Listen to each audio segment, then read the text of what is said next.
Ako ang inyong Lolo Pael at ito ang aking kwento. Matapobreng Teacher. Ano ba naman kayo, Nay? Perwisyo na kayo talaga sa bahay na to eh. Wala na kayong ginawang tama. Hindi na nga kayo nakakatulong, naninira pa kayo ng mga gamit ko. Alam niyo ba kung magkano to? Ate, ano ba? Ang aga-aga eh. Sinisiguan mo na naman si nanay. Hanggang kanto ata, dinig na dinig yung bunganga mo eh. Paano kasi yung si Nanay sinira tong bago kong bili na lipstick? Ang mahal kaya nito sa mall. Pakialam mera kasi. Sukot ba naman gamitin niya? Tatanda-tanda nyo na eh. Gusto niyo pang mag-lipstick? Ate, pwede ba? Tama na. Kung pagsalitaan mo naman si nanay eh, parang hindi ka galing sa kanya eh. Sinabi ko bang hindi ako galing sa kanya? Eh bakit ganyan mo siya pagsalitaan? Kita mo, umiiyak na si nanay. Takot na takot sa iyo eh. Sus! Nagdadrama lang yan para kaawaan mo. Para makakuha na naman siya ng kakampi. Para ako na naman ang magmukhang kontrabida. Ate naman, alam mo may sakit si nanay. Kung nagbibigay ka ba naman ng pampacheck up, sana eh napapatingin ko si nanay sa doktor. Nakakabili ka nga ng lipstick eh. Itong lipstick na to kailangan ko dahil napasok ako sa trabaho. Kailangan ko maging presentable.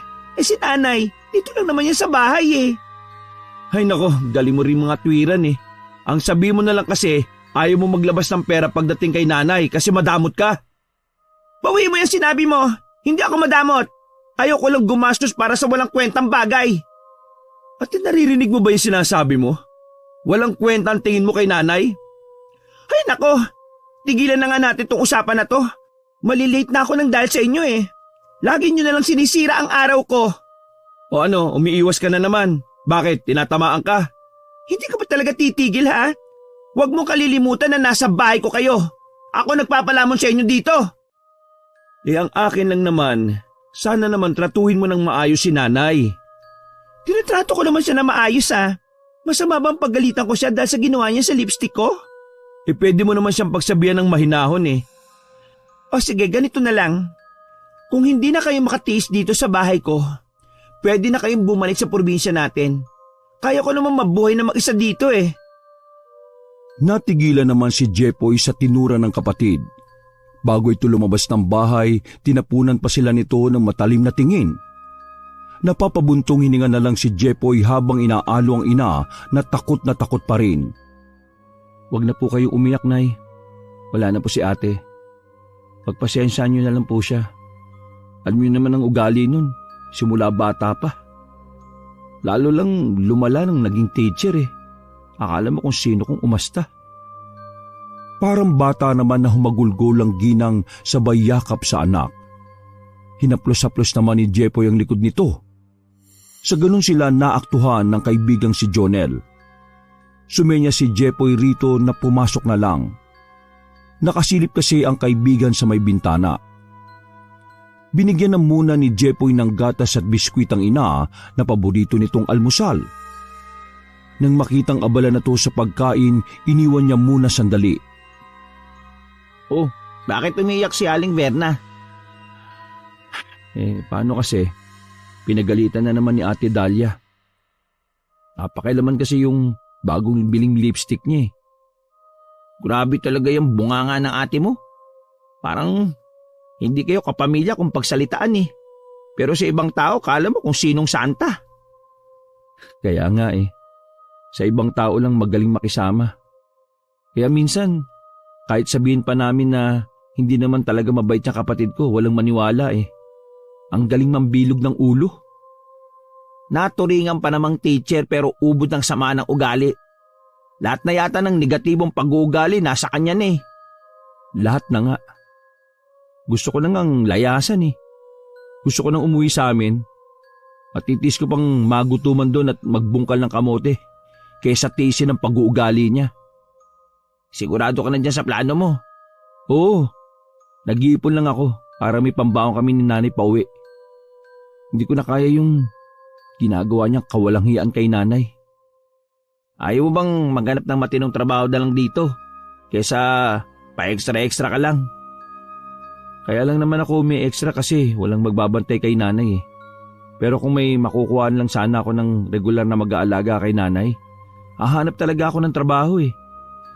Ayoko na rin kasing umasa sa pangako ni ate na pag-aaralin ako.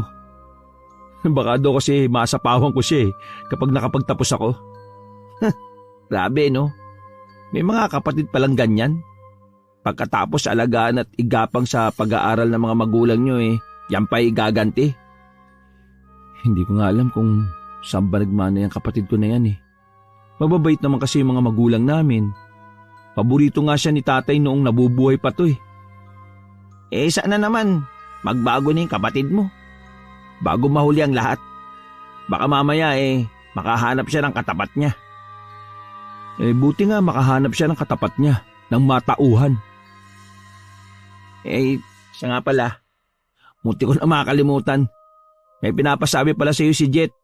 Baka daw gusto mong umextra sa bar na pinapasokan niya.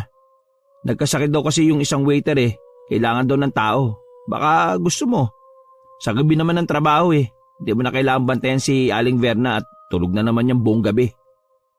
Sige, pwede ba't parang napipilitan ka? Kasi matagal akong mawawala dito sa bahay. Alam mo naman kapag may extra ako sandali lang akong nawawala. Hindi ko kasi maiwasan na mag-alala para kay nanay. Alam mo, hindi ka makakaipon sa pag-extra-extra mo. Ang kailangan mo yung regular na trabaho. Kung mayaman lang ako, bakit hindi kita bigyan na lang ng pera para makaalis ka na lang dito Kaya alam, pareho lang tayong hirap sa buhay Alam ko naman yun Kaya nga, nagpapasalamat pa rin ako sa iyo kasi simula nang dumating kami dito ni nanay nandiyan ka palagi para sa amin. Nako, tama na nga tong drama-drama natin. Baka mamaya magkaiyakan pa tayo. O basta, mamaya, punta ka na Jet O sige. Salamat nga pala uli Wala yun. Ikaw pa. Alam mo naman na kahit na si Jet, ikaw lagi ang iniisip kapag ganyang may trabaho. Nang makali si Jonel, binalikan na ng binatang ina. Wala na ito sa kusina. Nasa may sala na to at binuksan ang TV. Sandali lang kayo na sa panonood Baka magalit na naman si ate kapag tumaas ang kuryente natin. At saka, huwag na po kayong kukuha sa ref ng pagkain. Ibibili ko na lang po kayo kapag kumita na ako, ha? Ay, oo nga pala, Nay. Mamaya, papasok ako sa bar, ha?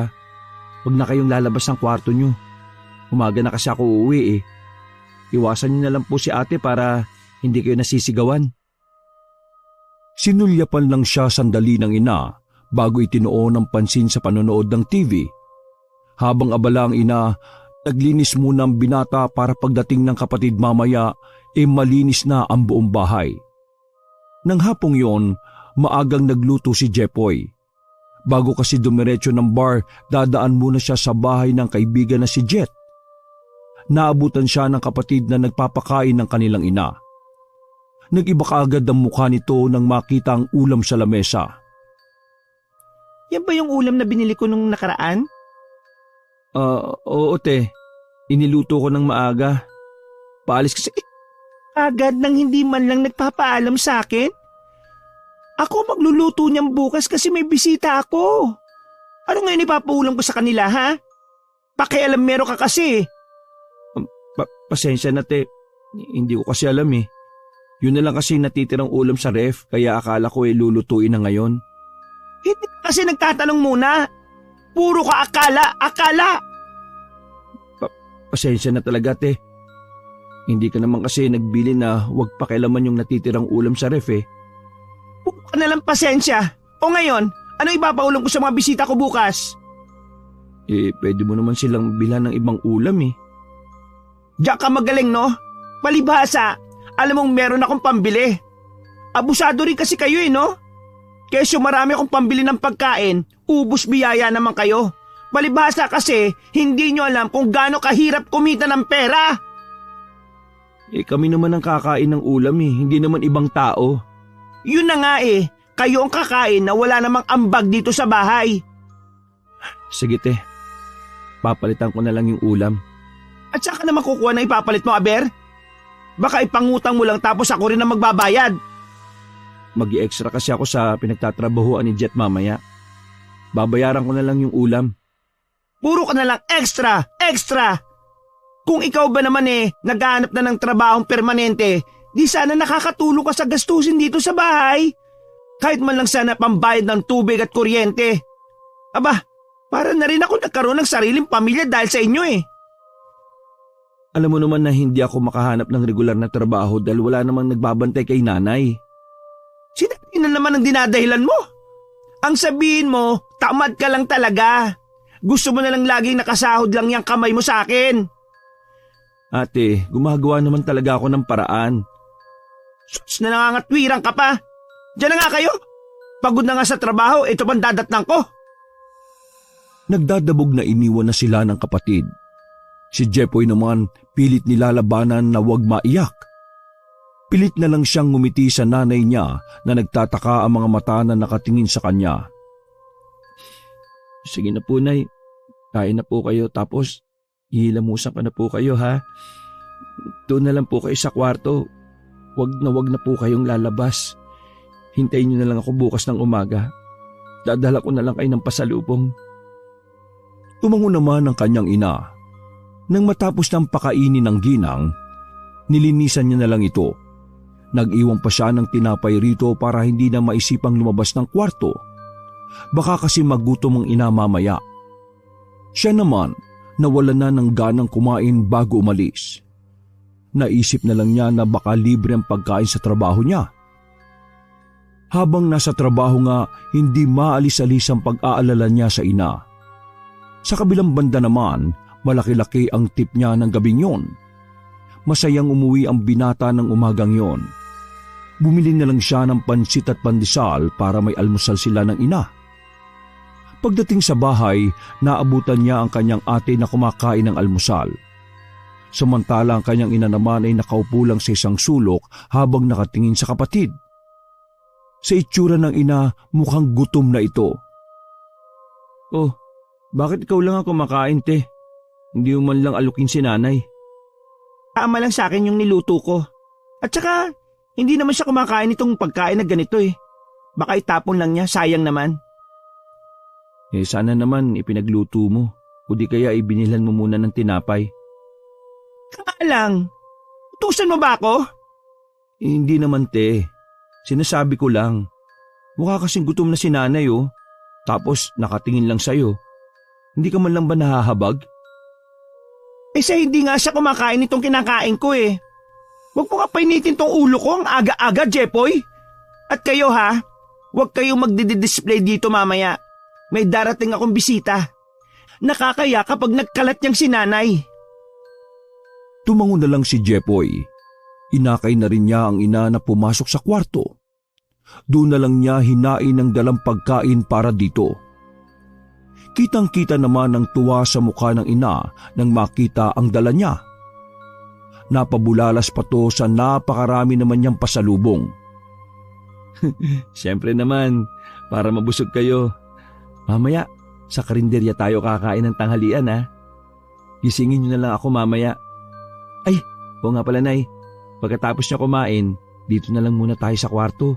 May bisita palang darating si ate. Baka mamaya magalit na naman yung kapag lumabas ka. Tumango naman ang kanyang ina at magana ng kumain. Dahil busog pa naman dahil kumain sa trabaho bago umuwi, naisipan niya munang umidlip.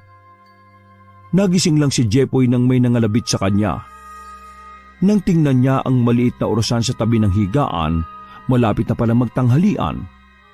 Lumabas muna siya ng kwarto para tingnan kung ano ang ginagawa ng kapatid. Sa sala, naroon ang mga bisita nito. Mga kasamahan pala sa trabaho nito ang mga yon. Sa lamesa, maraming nakahain na pagkain. Siguro dala ng mga bisita nito. Hindi naman siya pinansin ng mga ito. Binalikan na niya ang ina sa kwarto. Sa may kusina na lang sila nagdaan. Baka kasi gutom na ito kaya siya ginising. Pagdating sa karinderya ni Aling Lagring, pinapili na niya ang ina ng ulam na gusto nito.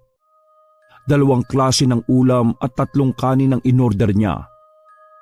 Nagpabalot pa siya ng ulam at kanin para mamaya bago umalis, papakainin niya muna ito. Pagdating sa bahay, sa kusina muli sila dumaan. Saktong kumakain na ang mga bisita ng kapatid nang dumating sila. Inalok pa sila ng isang lalaki na kumain. Salamat na lang po, pero kumain na po kami sa karinderya. Naku, yan kasing kapatid kong yan, masyadong mahiyain. Takot tumarap sa mga tao eh. Di ba sabi ko naman sa inyo, may bisita ako? Kain kayo dito. Sinama mo pa talaga si nanay. Nauntog ka ba ate? Kasasabi mo lang kanina na magkulong kami sa kwarto dahil may darating kang bisita. Nakakaya ka mo. Baka magkalat pa si nanay. Ha? Ano ba yung sinasabi mo? Ay, pagpasensya niyo ng kapatid ko ha. Panggabi kasi yan sa trabaho eh. Baka naapektuhan lang ng puyat. Sige na, pumasok na kayo sa kwarto niyo. Mamaya na lang kayo kumain. Makahulugan pa silang tinitigan ng kapatid. Punong-puno ng pagbabanta ang titig nito kaya naman pumasok na sila sa loob ng kwarto. Kinakabahan man dahil sa ginawa, may bahagi naman na natuwa siya sa ginawa. Natulog na lang muli si Jepoy nang makapagpahinga ng konti. Mga kalabog sa may pinto ang nagpagising kay Jepoy. Pupungas-pungas pa siya na bumangon at binuksan ang pinto. Kaagad siyang sinalubong na malakas na sampal ng galit na kapatid. Napahawak naman siya bigla sa nasaktang pisngi. Bakit mo ko sinampal? Nagtanong ka pa? Sinadya mo akong ipaya sa mga kapwa ko teacher kanina? Ano na lang iisipin nila sa akin? Hindi ka talaga nag-iisip ano? Oh, bakit? Totoo naman Sinabi mo magkulong lang kami dito sa kwarto, di ba? Dahil nahihiya kang makita kami ng mga bisita mo? Bakit kailangan mo pang sabihin yun sa harapan nila? Intensyon mo talagang ipahiya ako. Para kang hindi kapatid Oh, bakit? Hindi mo naman talaga ako tinatratong kapatid At si nanay, hindi mo na ginagalang. Kaya tama lang na malaman nila ang tunay mong ugali. Ganon.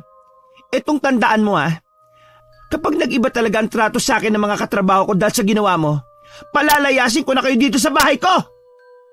Hindi na hinintay ng kapatid na makasagot siya. Agad na rin namang lumakad ito paalis. Ang binata naman napakuyom na lang ng kamao. Tuluyan na ring nawala ang antok niya dahil sa mga pinagsasasabi ng kapatid. Tila naiiyak naman na nakatingin lang sa kanya ang ina. Okay lang po ako, Nay. Huwag niyo po akong intindihin. Sanay na naman po ako kay ate. Siguro pwede na tayong lumabas. Wala na yung mga bisita Inakay na lang ni Jepoy ang ina sa labas ng bahay. Pinanood na lang niya ang pagparoot parito ng mga tao. Maya-maya, pinapasok na niya ang ina. Kailangan na din kasi niyang maghanda sa pagpasok sa trabaho. Naabutan niya ang kapatid na itinatago sa ref ang mga natirang pagkain na dala ng mga bisita nito. Nakita ng ina ang hugis puso na kaya humingi ito. Pinanlakihan naman ito ng mga mata ng anak. Akin lang to, no? Bigay sa akin to ni Ed. Wag na wag mo tong pakikilaman dito dahil kung hindi, malalagot ka sa akin. Baka naman pwedeng makahingi kahit na konting pagkain para kay nanay. Diyan kayo magaling sa paghingi ng pagkain ko. Hindi naman kayo bumibili. Huwag ka mag-alala, te. Kapag sumahod ako magbibigay ako ng panggastos dito sa bahay. Ano? Hirap na ako dito sa bahay. Parang pasan ko yung buong daigdig ng dahil sa inyo Nang tumalikod ang kapatid, kinausap na lang ng masinsina ni Jepoy ang ina. Ipinaliwanag rito na mas makabubuting wag na silang humingi ng pagkain sa kapatid para wala na lang gulo. Tumungo naman ang ina na tila siya naintindihan. Nangako na lang siya na dadalan ulit ito ng pasalubong pag-uwi. Bago umalis, tiniyak niya na munang nakakain na ang ina. Nag-iwan din siya ng pagkain ito kung sakaling magutom. Binilinan pa niya to na wag nang lalabas ng kwarto hanggat hindi siya dumarating.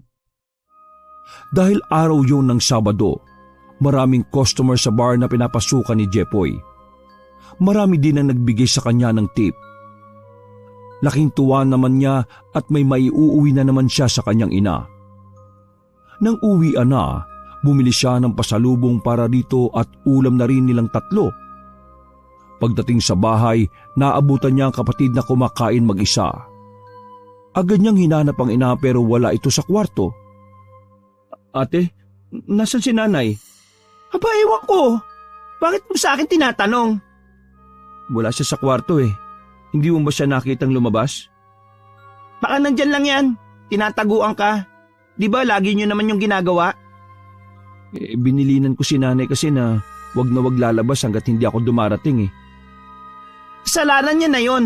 Hindi marunong makinig. Ate, talaga bang wala kang kamalamalasakit sa nanay natin ha? Kung wala ba patitirahin ko pa ba kayo dito sa bahay ko? Kung makapagsalita ka naman dyan akala mo ikaw lang ang mabait na anak Tumalikod na lang si Jepoy at lumabas ng bahay kaysa humaba pa ang pagtatalo nilang magkapatid. Hinanap niya kung saan-saan ang ina pero hindi niya ito makita. Kung kani-kanino na rin siya nagtanong pero walang nakakita dito. Binalot na siya ng matinding takot. Naiiyak na rin siya ng mga sandaling yon. Napatingala na lang siya sa langit at piping nagdasal na sana makita na niya ang kanyang ina. Maya-maya sa di kalayuan na aninag niya ang figura ng ina. Palapit yun sa kanya kasama ang kaibigang si Jonel. Tinakbo niya mga yon at niyakap ng mahigpit ang ina. Nay, huwag niyo na po ulit gagawin yung umalis na hindi nagpapaalam Tinakot niyo ako ng gusto Kanina ko pa kayo hinahanap. Buti may nakapagsabi sa akin na bata kanina. Muntik nang makarating si Aling Verna sa highway. Ako, salamat tol Kararating ko lang kasi ngayon galing sa trabaho Di mo na talaga maiiwan ang nanay mo ng mag-isa. Paano kanya makakahanap ng trabaho? Tapos, yung matapobre mong ate, wala man lang kamalamalasakit sa nanay nyo. Oo nga Kanina nga pagdating ko kumakain mag-isa. Hindi man lang tawagin si nanay. Kaya hindi niya alam na nakalabas na si nanay ng bahay Grabe. Wala na akong masabi sa ugali ng ate mo.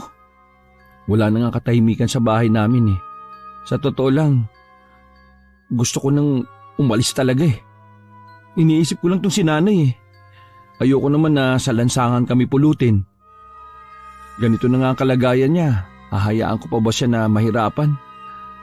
Pasensya ka na Hindi kita matulungan sa bagay na yan Alam mo naman na nakikitira lang din ako sa tiyuhin ko. Halos pareho lang tayo ng sitwasyon. Alam ko naman yun, pre. Gusto ko lang naman na maglabas ng saloobin. Sa'yo lang kasi ako komportabling magkwento Nya mo, balang araw, malalampasan din natin to. Oo, tama ka dyan, pre. Sabay nating aabutin yung mga pangarap natin. Hindi na rin nagtagal si Jonel. May pasok pa kasi ito sa trabaho. Umuwi na rin silang mag-ina pagdating ng bahay. Agad silang sinalubong ng kanyang kapatid. Oh, saan mo nakita si nanay? Si Jonel ang nakakita sa kanya. Malapit na daw sa highway. Hindi na nga nakakatulong perwisyo ka pa. Ni pagwawalis nga dito sa loob ng bahay hindi mo pa magawa. Gusto mo pang bigyan kami ng problema? Ate, tama na. Alam mo may sakit si nanay kaya hindi niya na alam ang ginagawa niya. Kaya sana naman, wag mo na siyang pagsalita ng kung ano-ano. O bakit? Totoo naman ang sinasabi ko Anong masama doon? Alam mo ate, sana wag mong maranasan yung mga ginagawa mo sa amin. Sana lang talaga. Baka kapag dumating ang araw na yon, kami naman ang walang pakialam sa'yo. Tara na nga, Nay, kumain ka na ng almusal. Sinundan pa sila ng matalim na titig ni Dahlia habang nakapamewang. Dahil sa nangyari, hindi tuloy makatulog si Jepoy. Binantayan na lang niya ang ina sa takot na makalabas na naman ito ng bahay. Kaya pagdating ng hapon, hilong-hilo siya pero pinilit niya pa rin mag-ayos para makapasok ng trabaho. Habang hinihintay nga na makatapos kumain ng ina, nakarinig si Jepoy ng kumusyon sa labas ng bahay. Iniwan niya muna ang ina at saka lumabas. Kausap ng kanyang kapatid ang isa sa kamag-anak nila na nakatira sa kabilang barangay. Narinig niya na nagmamakaawang matandang babae na umutang sa kapatid dahil nasa ospital ang asawa nito. Hindi na nga pinautang ng kapatid kung ano-ano pa ang pinagsasabi nito Hindi na nakatiis si Jepoy na lumabas at sawayin ng kapatid. Siya na lang ang nagbigay ng maliit na halaga sa ginang. Humingi pa siya ng pasensya rito dahil yun lang ang nakayanan niya. Saka naman niya hinarap ang kapatid na pumasok na sa loob ng bahay. Ate naman, tsahin natin yun, kapatid ni tatay. Konting respeto naman. O bakit? Totoo naman Hanggang ngayon mahirap pa rin sila. Tingin nila sa mga kamag-anak nila na may pera at nakatapos, bangko na anumang oras pwede lang hingan ng pera. Kasalanan ko ba kung hanggang ngayon mahirap pa rin sila at hindi pinagtapos sa mga anak? Pero hindi mo kailangang ipamukha kay Chang ang bagay na yan. Sana sinabi mo na lang na wala. Tsaka baka talagang gipit lang. Ngayon lang naman sila lumapit sa atin, di ba? Ang kulit Sinabi nang wala akong pera, hindi ako nagpapakahirap sa trabaho para sa mga kamag-anak nating hampas lupa. Kulit pa rin ang kulit. Ate, narinig mo ba yung mga lumalabas sa bibig mo? Naging teacher ka lang, akala mo kung sino ka na? Huwag mo kalilimutan, nasa lupa pa rin ang mga paa mo. Wala ka pa sa tuktok. Baka mamaya, yung konting natatamasa mo biglang bawiin dahil sa pagiging matapobre mo. Hindi na nakasagot si Dahlia ng talikuran na siya ng kapatid. Nagpupuyos naman ang kanyang kalooban dahil sa mga binitiwan nitong mga salita. Nang pumasok na si Jepoy sa trabaho, para siyang lutang sa kanyang ginagawa. Mabuti na lang hindi siya nagkakamali sa ginagawa niya. Parang gusto na nga rin niyang hilahin ang oras para makauwi na. Nag-aalala rin kasi siya sa kanyang ina. Kahit nandun kasi ang kapatid, wala naman itong pakialam sa nanay nila. Nang makauwi, kulang na lang ay liparin niya ang makipot na iskinita papasok sa kanila para makauwi na ng bahay. Nakahinga naman siya ng maluwag nang maabutan niya ang ina na nakahiga rin sa kwarto. Salamat naman po't nandito lang kayo sa loob ng bahay. Buong gabi talaga akong nag-iisip sa inyo Konting tiis lang po, Nay, ha. Matatapos rin po yung trabaho ko. Papasok na po kasi yung pansamantala kong pinalitan. O tara na po sa labas. Magpiprito po ako ng itlog para maiba naman ang almusal ninyo.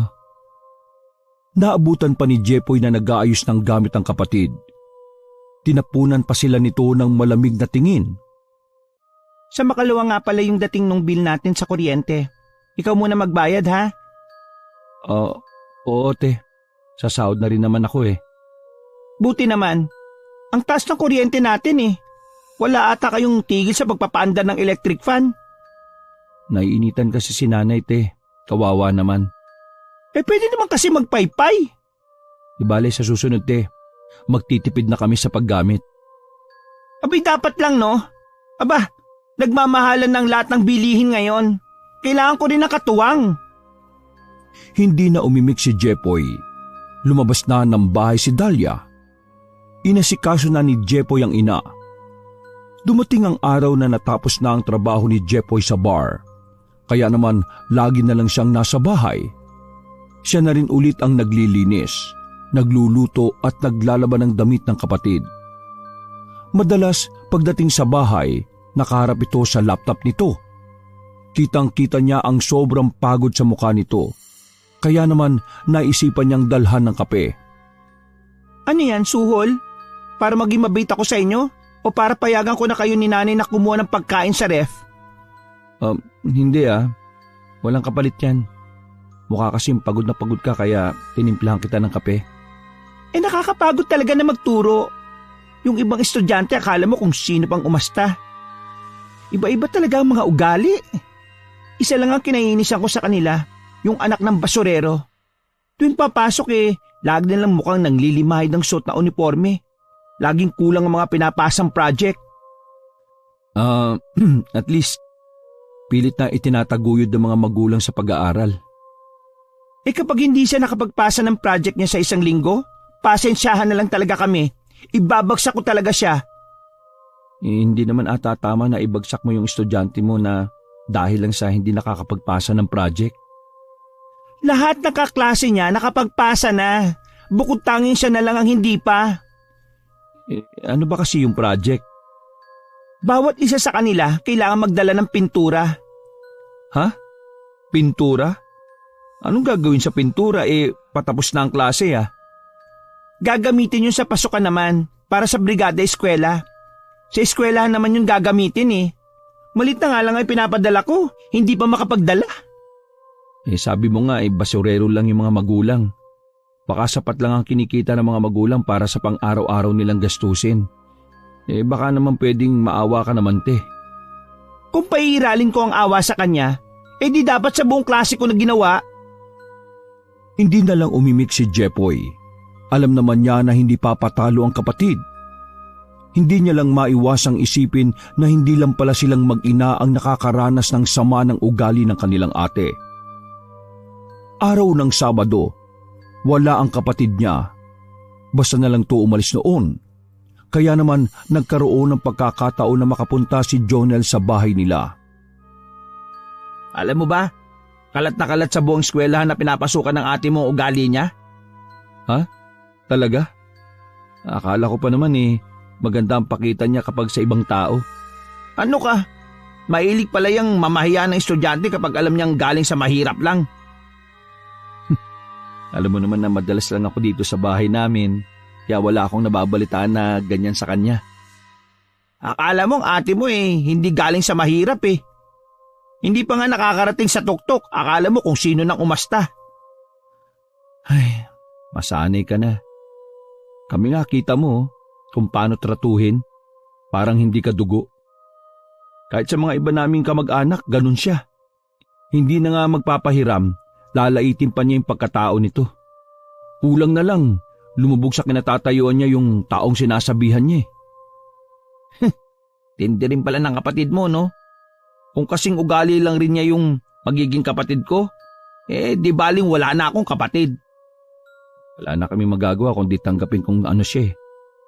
Kahit anong mangyari, kapamilya pa rin namin siya. Alam mo tol, ang bait mo rin kapatid, no? Hindi naman. Minsan nauubusan rin ako ng pasensya. Lagi rin kami nagtatalo niyan. Sobrang damot kasi kahit sa pagkain Kita mo, tatatlo na lang kami dito sa bahay, nakapadlock pa yung ref para hindi kami basta-basta makakuha ng pagkain. Kailangan naming hintayin na bigyan niya kami. Yung ibang pagkain, nakatago sa kwarto niya. Kung kailan malapit ng masira, tsaka niya lang kami bibigyan. Hindi ba natatakot ang kapatid mo sa karma? Hindi siguro. Hindi nga siya marunong magpasalamat sa mga biyayang natatanggap niya Baka mamaya biglang bawiin sa kanya yung mga meron siya. Nako. Dumating na yata si ate. Bakit ang aga naman yata? Nako. Mukhang ako nang susunod na makakatikim ng talas ng dila ng ate mo anong ginagawa ng lalaking yan dito? Magandang hapon po, Ate Dalia. Dinalaw ko lang si Jepoy at si Aling Verna. At bakit? May sakit ba sila para dalawin mo? Hindi lang naman po ang mga may sakit ang dinadalaw. Magkaibigan po kami kaya tama lang na dalawin ko siya paminsan-minsan. Wira ka pa talaga? Hindi naman po. Sinasabi ko lang naman po yung totoo. At ikaw naman, Jepoy, kung sino-sinong pinapapasok mo sa bahay ko, paano kung may mawala dito? Kaya mo bang palitan? Ate naman, hindi naman ganun si Jonel. Hindi naman malikot ang kamay niya. Hindi ka nakakatiyak sa sinasabi mo. Hindi mo nga kilala ang dikaw ng bitukan yan Kung kani-kanino ka kasi nakikipagkaibigan, hindi ka man lang mamili-mili. Huwag mo namang husgahan ang pagkatao ng kaibigan ko, ate. Sinasabi ko lang din kung ano yung totoo. Ate, nandito pa po ako. Naririnig ko po yung sinasabi nyo. Ano naman kung naririnig mo?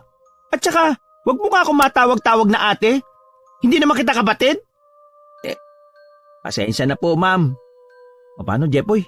Aalis na ako. Kita na lang tayo ulit. Sige, pre. Ingat ka sa pag-uwi.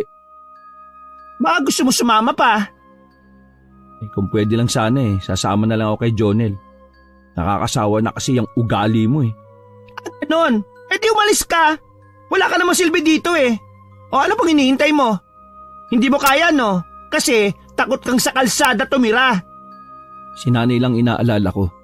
Kung ako lang, kahit saan pwede akong tumira Sus! Dinahilan mo pa si nanay talaga. Takot ka rin naman. Talagang wala ka ng pagmamalasakit sa nanay natin? O sadya talagang sagad hanggang buto ang sama ng ugali mo?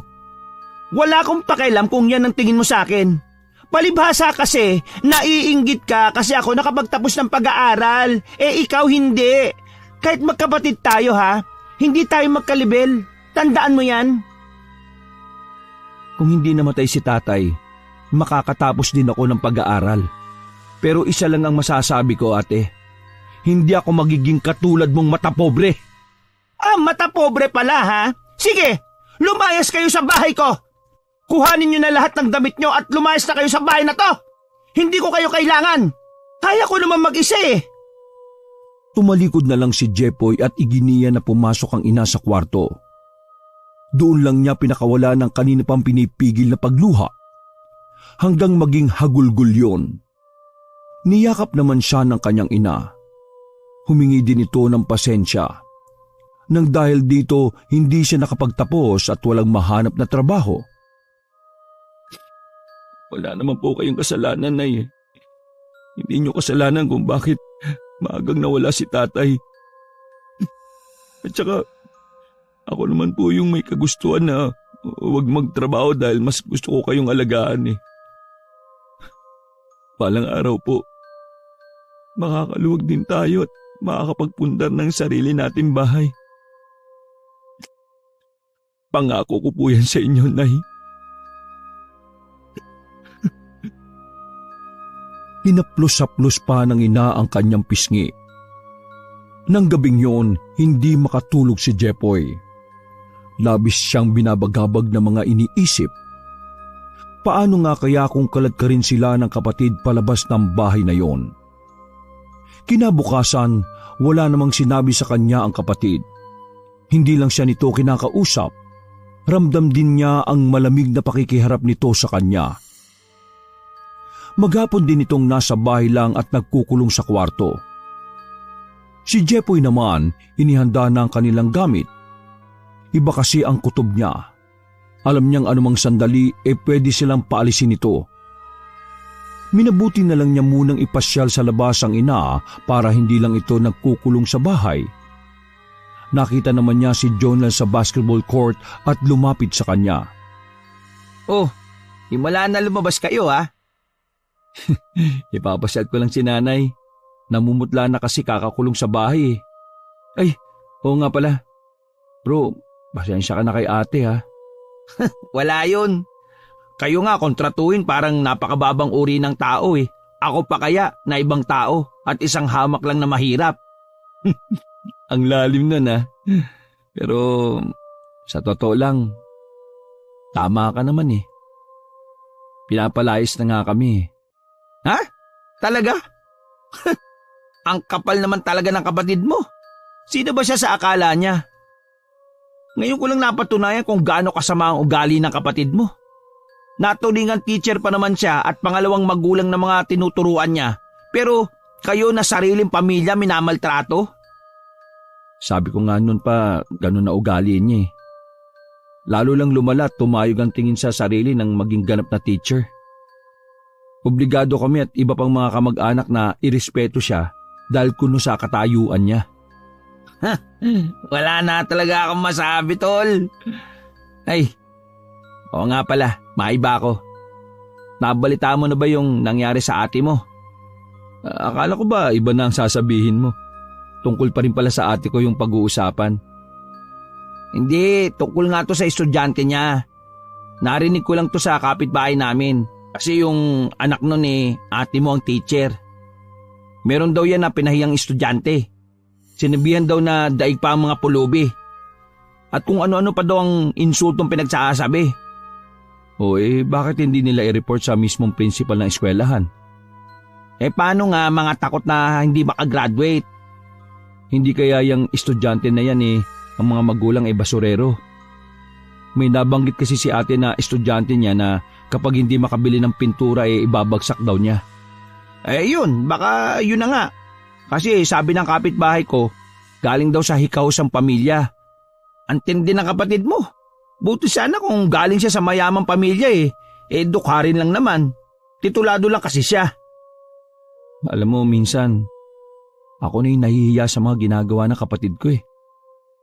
Naisip ko nga na kahit wala kaming panimula ni nanay sa probinsya, uwi na lang kami. Meron pa naman akong konting naitatabi. Bahala na pagdating doon. Kailan nyo naman balak umuwi? Baka sa mga susunod na araw na. Hindi ko nahihintay na ipagtabuyan pa kami ulit. Nakahanda na nga yung mga gamit namin ni nanay eh. Baka pala magkasabay na rin tayo sa pag-alis sa lugar na to. O bakit? Lalayasan mo na rin ang tiyuhin mo? Oo eh. Hindi ko na kaya yung ginagawang pambubugbog sa akin. Kagabi nga, biglang nagdilim ang paningin ko eh.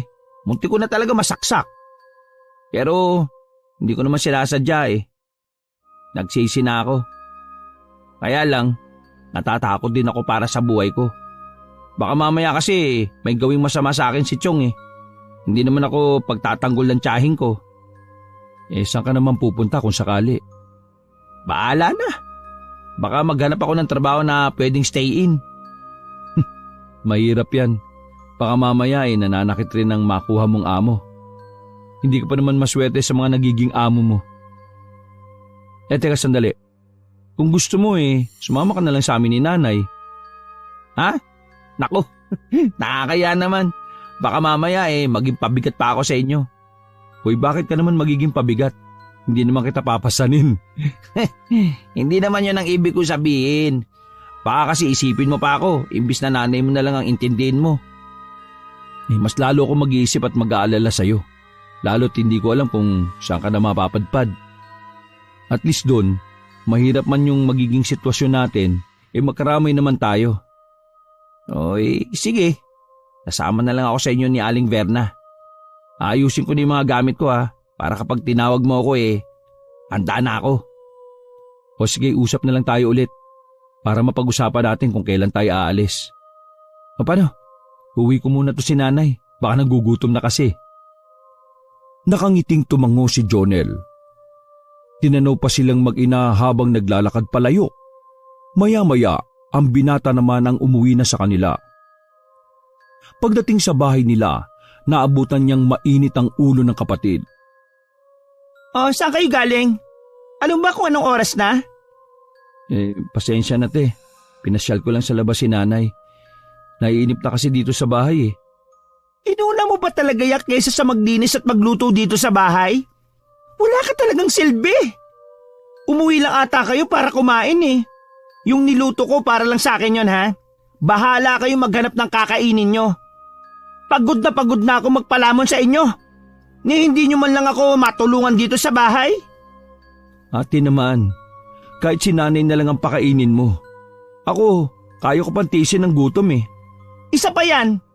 Kung makakapamili nga lang sana ng nanay pipili ako ng pwede kong ipagmalaki sa mga katrabaho ko Hindi yung parang nag-uulyanin na may sira yata ang utak. Alam mo, sa inyo ni nanay, mas ikaw may sira sa utak Sobrang taas kasi ng tingin mo sa sarili mo. Kesyo nagkaroon ka lang ng diploma, akala mo kung sino ka na.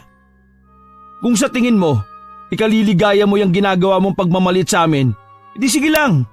Hindi mo naman ikakaangat yan Total naman, hindi mo ko nirirespeto bilang ate mo. Abay lumayas na lang kayo sa pamamahay ko. Wala ka nang ginawa kundi sagutin ako. Binibigyan ko na lang kayo hanggang bukas Lumayas na kayo sa bahay ko.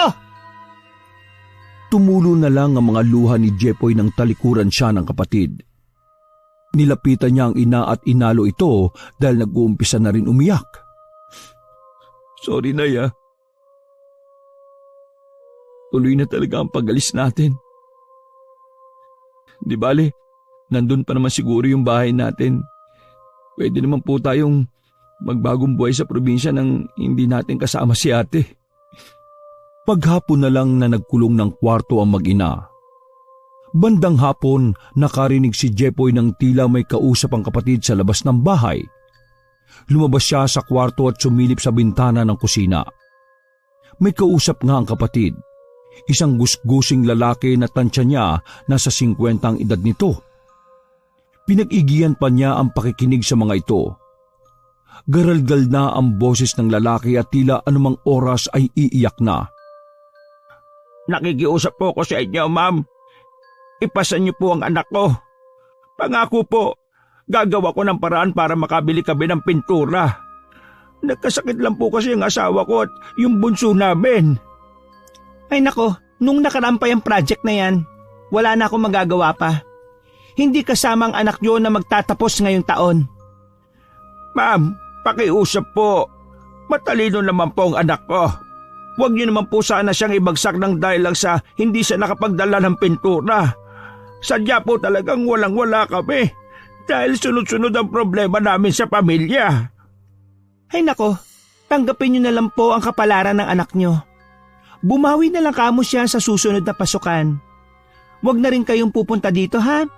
Kahit maglumuhod pa kayo dyan, wala na kayong magagawa pa.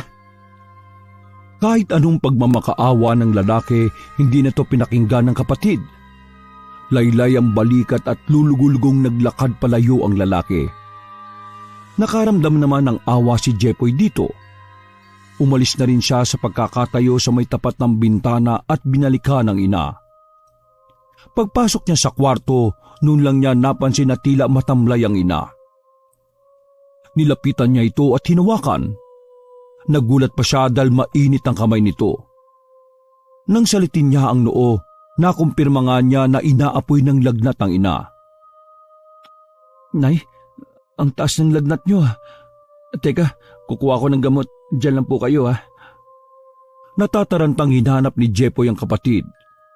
Naabutan niya itong nanonood ng TV. Ni hindi man lang siya nito sinulyapan. Ate, baka naman may gamot ka dyan. Si nanay kasi inaapoy ng lagnat ngayon. Ay nako, ano pa naman yan? Bakit ba hindi na kayo mawalan-walan ng problema? Bigla lang naman nagkasakit si nanay eh. Baka meron ka dyang gamot, paracetamol. Baka naman nagdadahilan lang kayo kaya kunwari may lagnat si nanay ah. Ikaw talaga Jepoy, ginagamit mo pa si nanay para hindi lang kayo umalis dito. Kahit punta mo pa si nanay sa kwarto niya, talagang inaapoy siya ng lagnat. Padabog naman na tumayo sa pagkakaupo sa sofa si Dahlia. Dumiretso ito sa kwarto at nadatnan nga niya ang ina na balot ng kumot. Pahablot niyang tinanggal ang kumot at saka ito hinipo sa noo. Oh, ayan ang pambili ng gamot. Siguraduhin mo lang na gagaling yan si nanay ah. Baka mamaya magpadala pa yan sa ospital. Salamat ate. Bibili na ako ngayon. Nagmamadali nang pumunta sa tindahan si Jepoy para bumili ng gamot. Buti na lang mayroong gamot sa pinakamalapit na tindahan. Pagkatapos makabili, nagmamadali na siyang bumalik sa bahay. Sa labas pa lang, narinig na niya ang mga sigaw ng kapatid. Dali-dali siyang pumasok sa kwarto. Naabutan niyang pinapalo ng kapatid ng una ng ina na nakalupagi na sa sahig at umiiyak. Ate, anong ginagawa mo kay nanay? Alam mo may sakit yan eh. Tingnan mo kasi ang ginawa niya.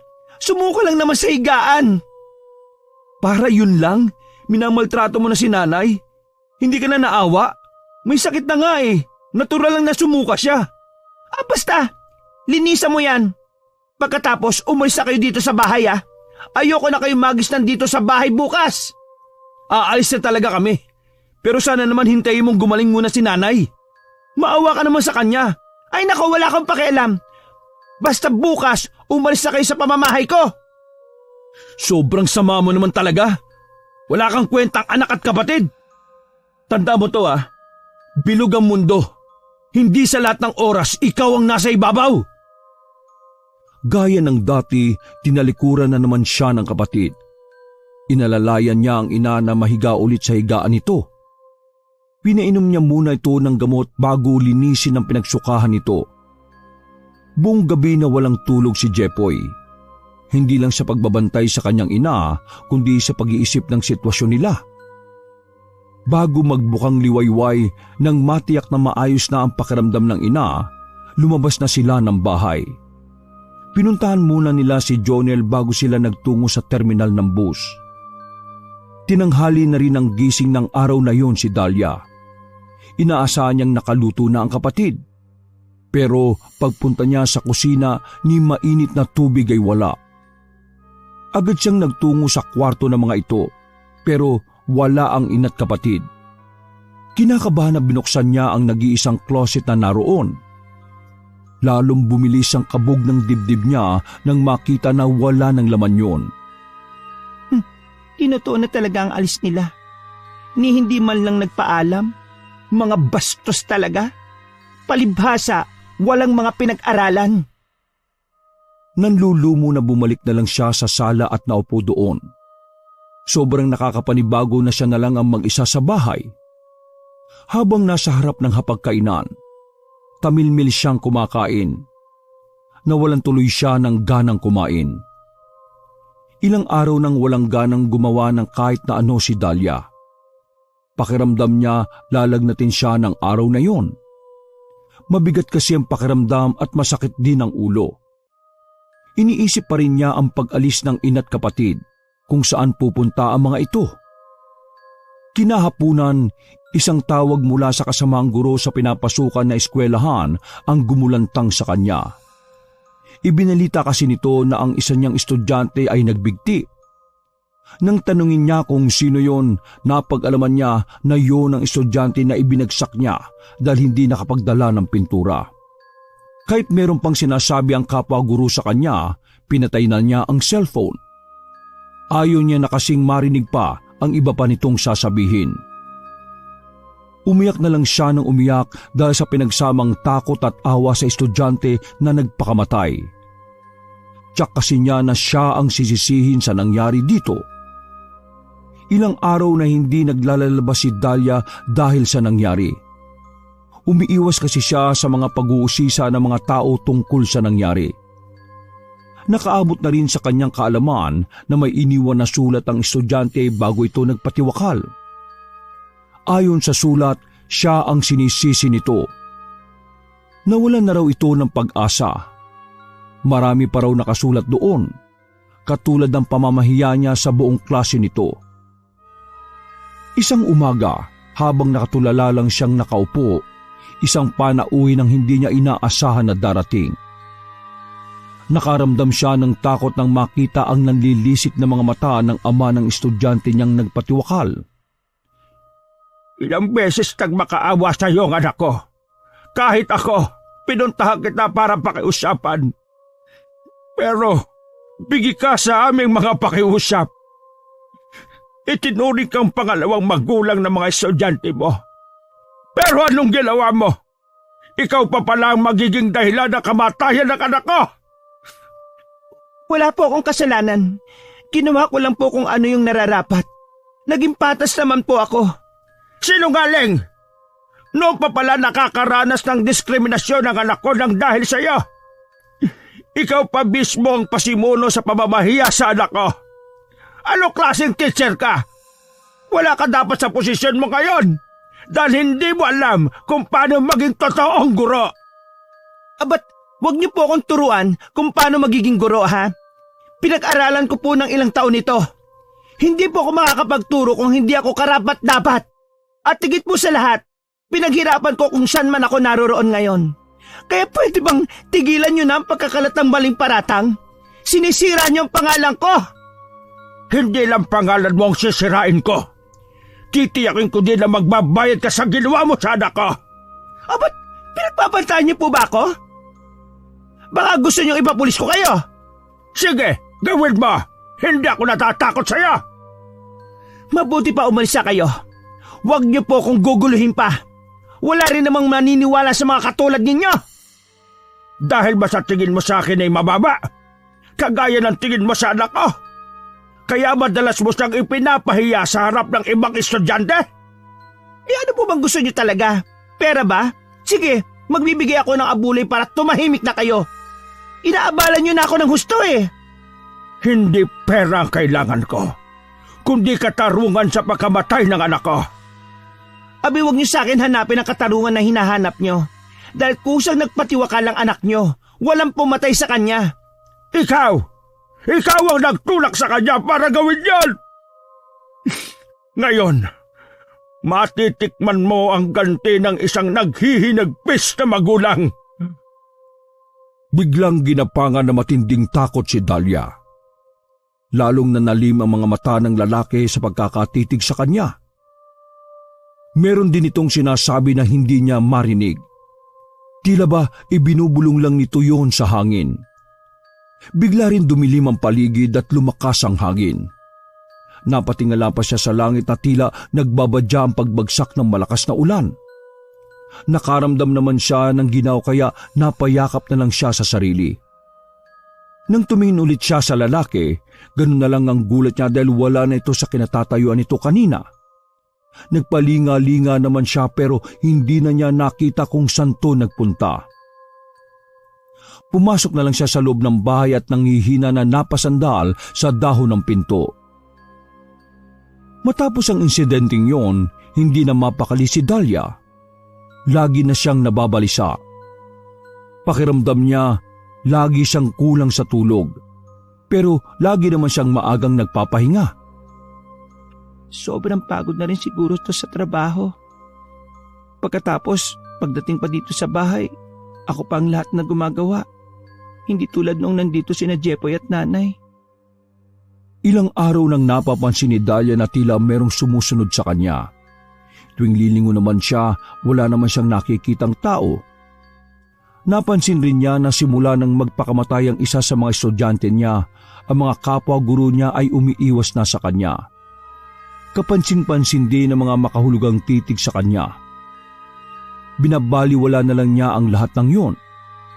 Basta alam niya, hindi niya kasalanan ang nangyari sa estudyante. Habang naglalakad pa uwi, nakasalubong niya ang tatay ng estudyante niyang si Mang Berting. Ano naman ba kailangan niyo sa akin? Tumabi nga kayo sa daraanan ko. Bakit hindi ka makapagtaas ng boses mo ngayon? Nahihiya ka sa mga tao? Nagpadala na po ako ng abuloy o tulong o ano man ang gusto niyong itawag sa perang yon. Kaya kung pwede lang po sana, tigilan niyo na ako. Perwisyo na kayo eh. Lahat naman ng tao sa paligid mo, kapag hindi mo kalibel ay tingin mo perwisyo. Kaya nga kahit masama ang pakiramdam ng nanay mo pinalayas mo pa rin sila. Paano niyo po nalaman ang bagay na yan? Kilala niyo po ba ang kapatid ko? Hindi ko siya kilala ng personal. Pero kung gaano kabait ang kapatid mo, kabaliktaran ng pag-uugali mo. Pwede po ba, Manong? Tigilan niyo na ako. Patay na ang anak niyo. Hindi na siya babalik kahit ano pa ang gawin niyong panggugulo sa akin. Alam ko naman yan Hindi mo na kailangan paulit-ulitin. Dahil nga sa'yo, di ba? Namatay ang anak ko. Parang mauubusan na ng pasensya na huminga na lang ng malalim si Dahlia. Nagpalinga-linga siya sa paligid.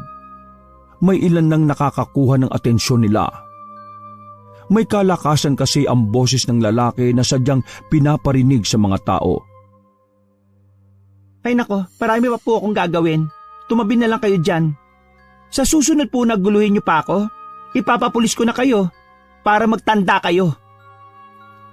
Tumalikod na lang siya at sa ibang daan dumaan para makauwi na siya ng kanyang bahay. Niningon pa niya ang lalaki. Matiimang titig nito at kumikibot-kibot pa ang labi na tila meron na naman tong sinasabi. Pagdating sa bahay, bubuksan na sana niya ang pinto ng bahay ng matigilan. Sa paligid kasi ng bahay, merong mga natuyong talulot ng bulaklak. Amoy kandila rin ang paligid at tumahalimuyak ang bango na nagmumula sa isang di matukoy na bulaklak. Dali-dali na lang siyang pumasok ng bahay. Napatuto pa siya sa sariling dibdib. Daman niya ng mga sandaling yon ang matinding kaba sa dibdib niya. Sa mga sumunod na araw, hindi na nagpakita pa sa kanya si Mang Berting. Kung dati ay laging bukang bibig ng mga estudyante at kapwa-guro ang nangyari sa isa sa mga estudyante niya, ngayon naman ay tila nabaon na yon sa limot. Ngunit isang araw, bigla na lang hindi makabangon si Dahlia sa higaan. Isang linggo na rin siyang hindi nakakapasok. Binibisita na lang siya lagi ng mga katrabaho. Hanggang ang pagdalaw ay naging madalang at tuluyan ng walang dumadalaw sa kanya. Tangi mga kapitbahay na lang ang tumitingin sa kanya na kailangan pa niyang bayaran. Gumaling naman siya at nakapaglakad, kaya lang malaki na ang ipinagbago ng itsura niya. Nagkaroon kasi siya ng mga sugat sa buong katawan. Namamanas din siya at lumaki ang tiyan. Tuwing high tide lumalaki yun at tuwing low tide naman ay lumiliit yun. Yun ang naririnig niyang sinasabi na matanda sa kanilang lugar. Naniniwala kasi ang ilan sa kanila na baka may kumukulam sa kanya. Hindi naman siya naniniwala, pero napapansin niya na hindi siya mapagaling-galing ng mga doktor. Naubos na lang ang pera at naibenta ang kanyang bahay ay hindi pa rin siya gumagaling. Hindi na rin siya nakabalik sa pagtuturo dahil sa sakit niyang yon. Nagtinda na lang siya ng kandila at sampagita sa isang simbahan para kahit papaano may pagkain siya sa araw-araw. Pili na po kayo ng sampagita para sa puon. Pabili nga po ng 2 sampagita. Heto po. Jonel, ikaw nga ba yan? Oh, kilala niyo po ako? Oo naman, kilalang kilala kita. Nagbago ka lang ng pananamit pero kilala pa rin kita. Pero paano nangyari na ganyan ka na ngayon? Pasensya na po, Aling. Ano nga po pangalan niyo? Medyo makakalimutin na po ako eh. Ako to, si Ma'am... si Dahlia pala. Kapatid ni Jepoy. Ha? Kayo po ba talaga si Ma'am Dahlia? Sigurado po kayo? Ba't parang nag-iba yata ang itsura niyo ngayon? Hindi ko po kayo nakilala. Nagkasakit kasi ako eh. Kaya ang laki na ipinayat ko. Nagmukha tuloy akong tumanda. Ano po ang ginagawa niyo dito? Bakit po kayo nagtitinda ng sampagita? Ito na kasi ang bago kong trabaho eh. Matagal na akong hindi nakakapagturo mula nang magkasakit ako. Ganun po ba? Doon pa rin ba kayo nakatira? Parang ang layo naman po kung dito pa kayo nagtitinda may simbahan naman po sa lugar natin. Ang totoo niyan, matagal ko nang naibenta yung bahay ko. Naubos na rin sa pagpapagamot ko pero hanggang ngayon hindi pa rin ako gumagaling-galing. Umupa na lang ako ng maliit na kwarto dito sa malapit. Sino po kasama nyo? Wala akong kasama. May iba nga pala ako. May balita ka ba kay Jepoy? Opo. Magkasama po kami nung umalis sa lugar natin. Sumama po ako sa kanila ni Aling Verna nung umuwi sila ng probinsya noon. Talaga? Ay, kumusta na sila? Si nanay, kumusta na? Matagal na pong wala si Aling Verna. Habang nasa biyahe po kami noon lumala ang sakit niya. Pagdating namin po sa probinsya nila tuluyan na pong bumigay si Aling Verna. Hinintay lang po niya na makarating siguro kami. Ganun ba? Hindi ko kasi alam na siseryosoy ni Jepo yung mga sinabi ko noon kumusta na pala ang kapatid ko? Maayos na po siya. May 1 buwan po siyang bakasyon dito sa atin. Bago bumalik sa ibang bansa. Ibang bansa? Ang ibig mong sabihin? Oo, doon po siya nagtatrabaho. Sa katunayan po niyan pareho po kaming pinalad na makapagtrabaho sa ibang bansa. Nung makaipon po kami, nagtayo lang kami ng maliit na negosyo. Si Jepoy po mas gusto pa rin doon na magtrabaho. Wala naman daw po kasi siyang pamilya dito Sa tingin mo, galit pa rin sa akin si Jepoy? Kakausapin kaya niya ako kapag nakaharap kami? Hindi ko po yan masasagot. Mahirap naman po kung pangungunahan ko si Jepoy. Pwede kayong pakisabi sa kanya na kailangan ko siya makausap? Sige po. Sasabihin ko po sa kanya. Siya nga pala. Bilhin ko na lang po yung mga panindan yung sampagita at kandila para makauwi na kayo. Talaga? Salamat. Minsan kasi matumal ang benta ngayon Marami na kasi akong kakumpetensya.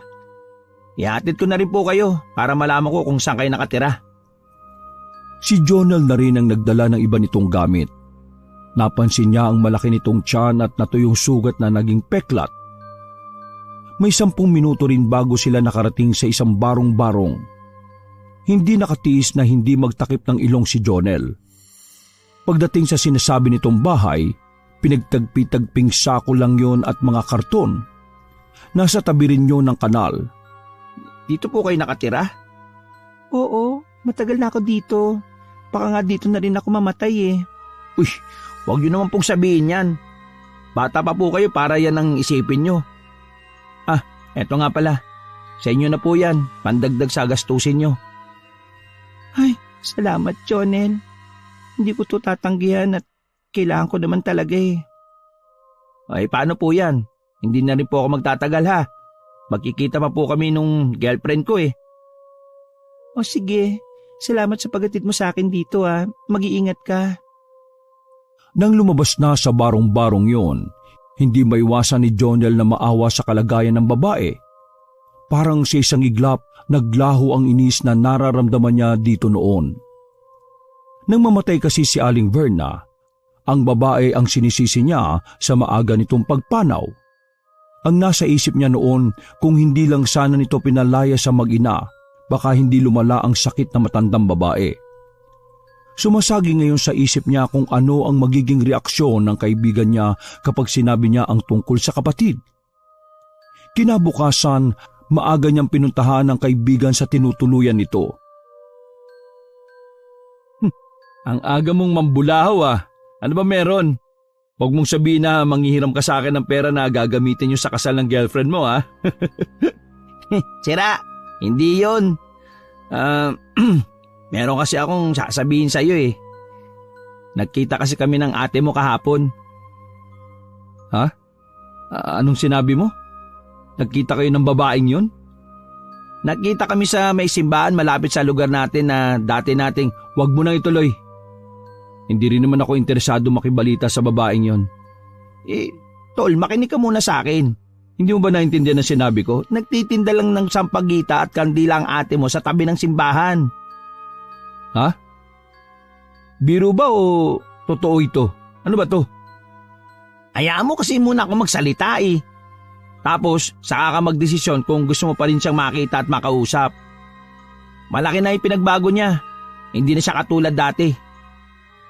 Lahat ikinuwento ni Jonel sa kanya. Blanko naman ang mukha niya pagkatapos nitong magsalita. Matagal rin bago siya nagsalita. Hindi pa rin nagbabagong desisyon ko. Wala na akong pakialam sa kanya. Patagal ko na siyang binura sa buhay ko eh. Mula nang palayasin niya kami ni inay. Pero tingin ko, malala na ang sakit niya eh. Nabanggit niya kasi na hindi siya gumagaling. Baka hindi na kayo ulit magkita. Hindi naman porke mag-uusap kayo eh, patatawarin mo na siya, di ba? Naguguluhan ako. Bakit kailangan pa kasing mag-cruise yung landas niyo eh? Siguro ako lang ang naging daan para magkita ulit kayo ng magkapatid. Baka gusto lang din niya na humingi sa iyo ng kapatawaran. 2 linggo na lang matatapos na ang bakasyon mo. Baka yun na rin ang huli niyong pag-uusap. Ikaw nang bahala kung paano kami magkikita. Napangiti naman si Jonel. Batid niya na hindi pa lubusang matigas ang puso ng kaibigan. Masyado lang tong nasaktan sa pagkawala ng ina nito. Nang araw na yon, sinundo ni Jonel si Dahlia sa tabi ng simbahan kung saan ito nagtitinda. Bumakas agad sa mukha nito ang saya at pananabik nang sabihin niyang dadalhin niya ito kay Jepoy. Pagdating sa bahay ni Jepoy, hindi maiwasan ni Dahlia na mamangha sa ganda ng bahay. Isang tikhim ang nagpalingon sa kanya. Hinagod pa niya ng tingin ng isang lalaki na matiim na nakatitig sa kanya. Gusto sana niya itong sugurin ng yakap kaya lang ay nag-aalangan siya. Ikaw na ba yan, Jepoy? Ang laki na ipinagbago mo. Ikaw din naman eh. Ang laki na rin na ipinagbago mo. Kumusta ka na? Siguro, naikwento na sa'yo ni Jonel ang lahat. Siguro, karma na to sa akin. Karma talaga yan sa'yo. Naalala mo yung sinabi ko na bilog ang mundo? Baka ito na yun. Jepoy, sana mapatawad mo ako sa lahat ng mga ginawa ko sa inyo ni inay. Ang daling sabihin, no? Pero yung mga sinabit ginawa mo sa amin noon ni inay, habang buhay nang nakatatak dito sa puso ko. Alam ko naman na walang kapatawaran ang nagawa ko sa inyo ni inay noon. Pero maganda na ang buhay mo ngayon. Nahigitan mo na ako. Baliwala ang lahat ng to. Dahil wala na si inay. Para sa kanya sana to eh. Pinangako ko sa kanya na bibigyan ko siya ng magandang buhay pero hindi na niya nahintay ang araw na ito. Hindi na napigilan pa ni Jepoy ang pagkabasag ng boses. Kasunod ang pagtulo ng luha ng maalala ang nangyari sa ina habang nasa biyahe sila ng araw na yon. Ang lahat ng sakit ay bumalik sa kanya. Akala niya mas mahaharap na niya ang kapatid nang hindi nasasaktan sa mga ginawa nito. Pero muling nabuhay ang galit niya rito. Noon niya napagtanto na hindi pa niya kayang patawarin ng kapatid sa kabila ng hirap na pinagdaraanan nito. Hinayaan lang ni Dahlia na umiyak ang kapatid. Kahit siya ay hindi na rin napigilan ng pagluha. Gusto sana niya itong aluin pero natatakot siyang lapitan ng binata. Dama pa rin kasi niya ang galit nito. Ilang sandali rin ang lumipas bago tumindig si Jepoy sa pagkakaupo. Sumunod kayo sa akin. Iatid kita sa tutuluyan mo. Hindi mo na kailangan bumalik sa pagtitinda ng sampagita at kandila. Dito ka natitira. Kahit ano pa man ang nangyari noon, magkapatid pa rin tayo. Talaga? Hindi na ako babalik sa pagtitinda at sa bahay na yon.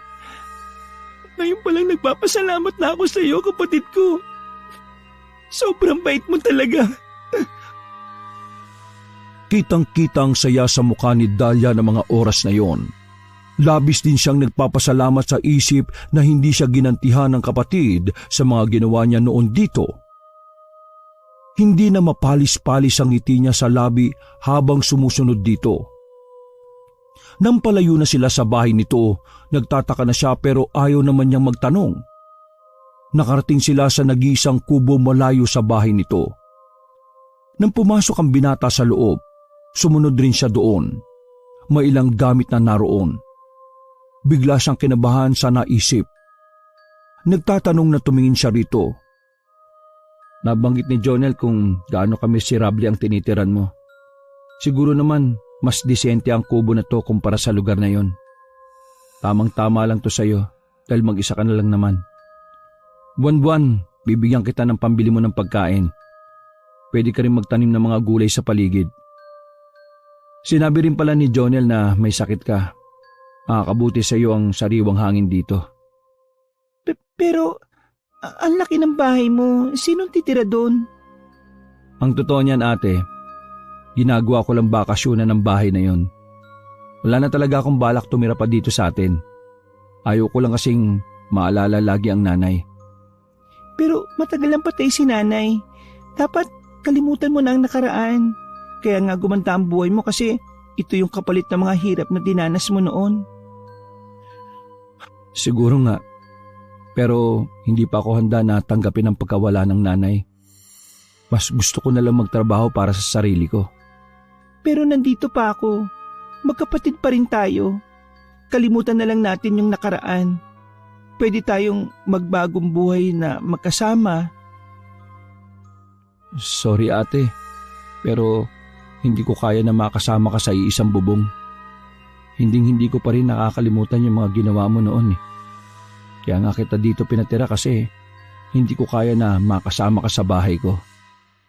Ayaw din kita makita. Kaya mamili ka. Dito ka titira o babalik ka na lang dun sa dati mong bahay. Panaawa sa akin. May sakit ako. Huwag ka mag-alala. Patitingnan din kita habang nandito pa ako. Talaga bang wala nang puwang sa puso mo? Patawarin ako. Tao lang ako, nagkakamali. Pero handa ko naman pagbayaran ng mga ginawa ko eh. Sige na, magpahinga ka na. May gagawin pa kasi ako eh. Teka lang, huwag ka munang umalis. Mag-usap pa tayo. Pasensya na ate. May importante pa kasi akong gagawin eh. Hindi na pinansin ni Jepoy ang pagtawag ng kapatid. Dinig pa niya ang malakas nitong pag-iyak. Hindi niya alam kung ang iniiyakan nito ay ang hindi niya pagbibigay ng kapatawaran o yung titira ito sa kubo na yon. Sa bahay niya, naghihintay naman ang kaibigan niya. Akala ko naman matutuwa siya na may maayos na siyang matitirhan. Hindi pa rin pala tuluyan nagbago kapatid mo, no? Sabi ko naman sa iyo eh. Ganun na siya noon pa. Ay, oo nga pala. Kapag umalis na ulit ako, ikaw nang bahala sa kanya. Okay lang ba? Oo naman oh. Hindi ko naman siya pababayaan. Patingnan mo na rin siya sa doktor para malaman natin ang sakit niya. Tingin ko, hindi doktor ang kailangan ng kapatid mo kundi isang albularyo. Kasi hindi siya gumagaling sa mga doktor Ibig mo bang sabihin, maaring kulam ang nangyari sa kanya? Mismo. Matagal na siyang pinapahirapan Siguro ang intensyon ng gumawa nito sa kanya, pahirapan hanggang siya na mismo sumuko. Sino naman ang gagawa nun sa kanya? Sino bang may matinding galit sa kanya para maisip na ipakulam siya? Isa lang yung naiisip ko. Minsan na yung pumunta sa bahay, nagmamakaawa kay ate. Yung tatay ng estudyanteng ibinagsak niya. Wala namang masama kung susubukan natin na humingi ng tulong sa albularyo, di ba? Naganap nga ng magaling na albularyo ang magkaibigan. Swerte naman na albularyo pala ang lolo ng girlfriend ni Jonel. Hulog ng langit talaga sa akin ang girlfriend ko. Biruin mo, hindi na tayo pinahirapan sa paghahanap ng albularyo. Sana gumaling na kagad si ate. Ayoko rin naman na nakikita siyang nahihirapan Sige na, huwag ka mag-alala. Tsak nagagaling na ang ate mo. Magaling daw yun Iniwan muna nila ang albularyong si Lolo Igme sa kubo para magamot ang kapatid. Naging kainip-inip ang buong maghapon na yon. Nang lumabas ang albularyo, sinabi agad nito ang resulta sa ginagawa nitong panggagamot. Anito, mahirap gamutin ng kapatid dahil kulang rin ang pananampalataya nito. Matindi rin umano ang galit ng taong kumukulam dito. Pero nangako naman ang albularyo na gagawin nito ang lahat para mapagaling ang kapatid. Kung hindi daw makikipagkasundo ang taong gumawa nito sa kapatid, ibabalik na lang daw niya ang kulam rito. Maya-maya lang bumalik na rin ito sa loob ng kubo. Hindi man naging madali ay nagawa pang pagalingin ni Lolo Igme ang kapatid. 1 linggo na ang nakakalipas pero hindi pa rin nagpapakita si Jepoy sa kanyang ate. Hanggang dumating ang araw ng kanyang pag-alis. Sigurado ka na hindi ka na magpapaalam sa ate mo? Oo. Alam naman niya na ngayon na ang alis ko Sapat na siguro yun. Hindi na kailangan pa magkita kami. Alam mo naman ang nararamdaman ko, di ba? Wag mo siyang alalahanin. Ako nang bahala sa kanya. Basta sa kasal ko umuwi ka dito. Hindi ko itutuloy kapag hindi ka dumating. Ikaw talaga. Bahala na ako, makakauwi ako nun. Ayoko mangako. Minsan lang ako ikakasal Kahit yun na lang ang regalo mo sa akin. Sikapin mo makauwi ka Napilitan na rin tumango si Jepoy kahit hindi naman talaga sigurado na makakauwi siya sa araw na yon. Niyakapan ni Jepoy ang kaibigan na naging karamay niya sa lahat ng hirap na kanyang pinagdaanan. Hanggang maabot ang kinalalagyan niya ngayon. Samantala, kahit tuluyan ng gumaling sa sakit, nanatili pa rin na nakatira si Dahlia sa kubo. Tinanggap na lang niya ang kapalaran niya na kahit kailan hindi na niya mararanasan ang dating buhay. Magiging masaya na rin siya na nabago ng kapatid ang buhay nito. Wakas!